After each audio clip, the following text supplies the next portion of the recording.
Tonight, just before we got on the air, we got the news that the president will think is the most important thing to know about the political conventions, which finally wrapped up last night. I think we know enough about him now as president to know that what he's going to think is the most important outcome of the competing Democratic and Republican conventions over these past 2 weeks is who got bigger TV ratings.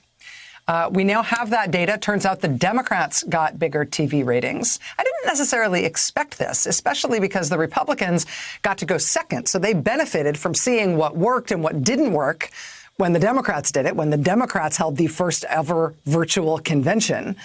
I thought that the Republicans would rate higher because they'd be able to work out more of the kinks and sort of let the Democrats be the dry run for them to do essentially a second draft of that kind of production. But the Democrats outrated the Republicans on night one of their convention. Night one for the Democrats was bigger than night one for the Republicans. And then that held true for the whole week. The Democratic convention had a lot more eyeballs on it, millions more.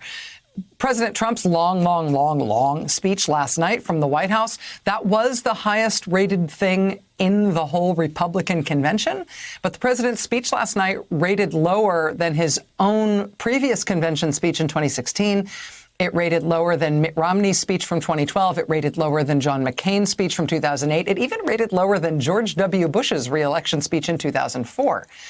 But the thing that will really bother the president is that the president's speech last night rated lower than Joe Biden's speech did last week during the Democratic convention. And you just know that is going to make him absolutely crazy.